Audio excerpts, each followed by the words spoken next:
ఉన్నది. మీరు ఈ రోజు రోడ్డుకు రావాల్సి మాట్లాడుకోవాల్సిన అవసరం ఉందంటే ముఖ్యంగా చదువుకోవాల్సిన అవసరం ఉన్నది. మీ పిల్లల్ని బడికి పంపాలి. ఎప్పుడైతే మీ పిల్లలు బడికి వెళ్ళగలుగుతారో, ఉన్నతమైన చదువులు చదువుకుంటారో, మాకున్నటువంటి హక్కులను అడగటానికి అవసరం ఉంటుంది. మాకున్నటువంటి ఈరోజు సెట్లు కానివ్వండి, 341 సెట్, 341 ఆర్టికల్ 3 ఇలాంటి మనకి ఈరోజు ఫారెస్ట్ ఆఫీసర్లు మన అటవీ హక్కు భూముల పైన దాడులు చేస్తున్నారంటే మనం ఈరోజు మీరు పోతున్నారు మొక్కలు నాటడానికి. వాస్తవానికి మీరు మొన్న జరిగినటువంటి దేవగూడ సంఘటన, ఏదో ఒక విలేజ్ లో జరిగినటువంటి సంఘటన, ఎవరు కొట్టారమ్మా ఈ చెట్లు అంటే మేము కొట్టలేము సార్ అని ఊరుకుంటే ఎవరు కొట్టినట్టు? నేను కొట్టాను, నాకు నా బతికే, నా బిడ్డల కోసం, నా బతుకు తెరువు కోసం నాకు భూమి అని చెప్పాలి కదా.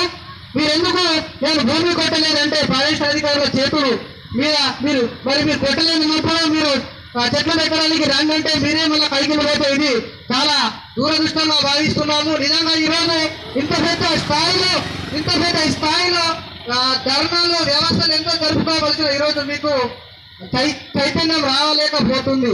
కాబట్టి దయచేసి మీరు ఎలాంటి పనులు చేయకుండా, మీకు ఈరోజు ఎన్నో పార్టీలు ఉన్నాయి, ఎన్నో సంఘాలు ఉన్నాయి, కానీ మనం దేని గురించి బతుకుతున్నాం? ఈరోజు భూమి మీద రావడానికి కారణం ఎవరు? మాకున్నటువంటి గురువులు, తల్లిదండ్రులే మొదటి దేవుళ్ళు ఉన్నారంటే వాళ్ళే తర్వాత ఎవరైనా గురువులు. కాబట్టి దయచేసి మీ పిల్లల భవిష్యత్తు, బంగారు భవిష్యత్తు కావాలంటే ఈరోజు ఎవరు ఏ రాజకీయ నాయకులు కావచ్చు, వాళ్ళు ఏదో వస్తారు చేస్తామంటారు. ఈ రోజు ప్రతి విలేజ్ లో నేను చిన్న వయసులో నాకు చదువు చెప్పిన గురువు గారు కనక జంగు సార్ గారు ఉన్నారు.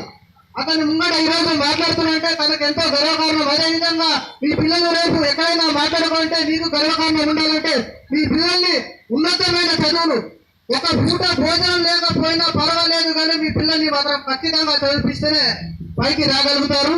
ఎప్పుడైతే మన పిల్లల్ని చదివిస్తామో ఆ ఆశయాలంతా నెరవేర్చినట్టు ఉంటాయని కోమరం భీం కానివ్వండి. ఈరోజు డాక్టర్ అంబేద్కర్ లేకపోతే మనకు ఓటు కూడా లేదు. మనకున్నటువంటి చాలా పెద్ద ఆయోగం ఉందంటే ఓటు మాత్రం ఉందండి. ఈరోజు నిజంగా మనము చాలా గ్రామాల్లో తిరిగి చూసాను. మన వ్యవస్థ ఈరోజు పటేల్ వ్యవస్థ, దేవరి వ్యవస్థ, మహాజన్ కారోబారి వ్యవస్థ చాలా పెద్దగా ఉంది. అది ఏం చేస్తున్నాం? మన వ్యవస్థ ఎటుపోతుంది? కాబట్టి ఈరోజు రాబోయే రోజుల్లో అటవీ అక్కడ ప్రాంతాల నుండి తరిమి కొట్టే దినాలు వచ్చినాయి. ఈరోజు మా తుడుందెప్ప సంక్షేమ పరిషత్ అనే చాలా సంఘాలు లేపి మరి చదువు లేకుండా ఈ రోజు సంఘాలే మన కుటుంబాలు అయిపోయినాయి. కాబట్టి